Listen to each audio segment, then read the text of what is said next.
All right, let's check how cold it is outside. Meteorologist Peter Hall has made his way out to the weather deck. Yeah, he's got his gloves on out on the weather deck.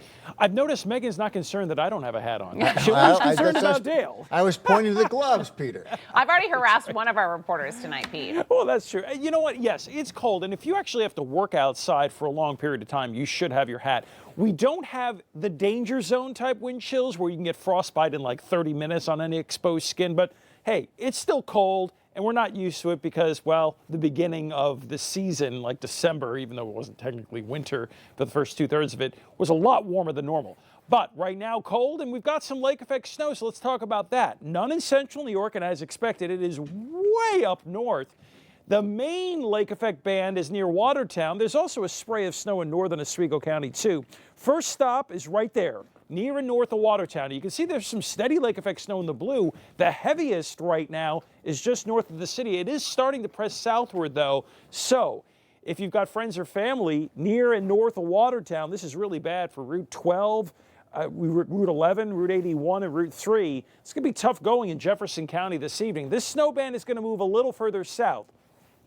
Now, I've shifted this viewpoint southward, not because there's extreme snow here, but excuse me, there should be that band of snow that you saw in the yellows move into this area. So southern Jefferson, far northern Oswego, and central and northern Lewis counties are going to get hit hard later tonight. And you'll see this on the Futurecast. By 8 o'clock, you can see that darker blue band moving into and south of Watertown, and then setting up residents right near that tri-county border of Jefferson, Lewis, and Oswego, and then moving slightly back northward to between that border and Watertown again by tomorrow morning.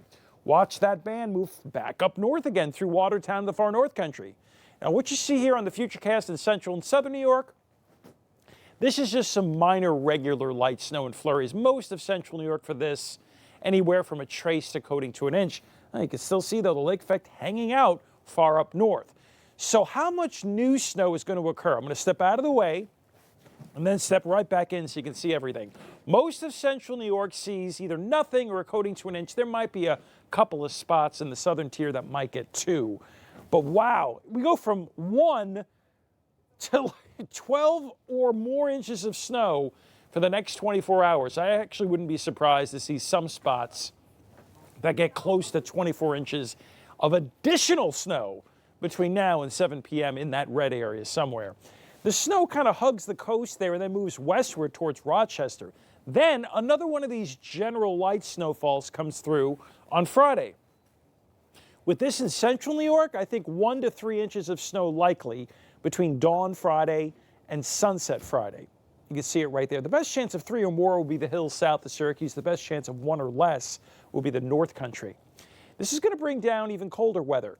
Not extreme, but cold enough where it becomes more of an issue, especially since late Friday night through Saturday night, there's a north by northwest wind. So we get lake effect snow right here in central New York. Granted, not as hard snowfall-wise and snowfall rates than what Jefferson County is going to be seeing. But even with just a consistent snowfall, like a coating to an inch or 2 Friday night, another 1 to 4 inches Saturday, another 1 to 4 inches Saturday night, and another inch Sunday morning, while it's in the single digits and low to mid-teens, the salt brine mixture just doesn't work as well on the roads. So while it'll be passable, it will be more impactful. So plan ahead for that, plus wind chills below 0 likely Saturday.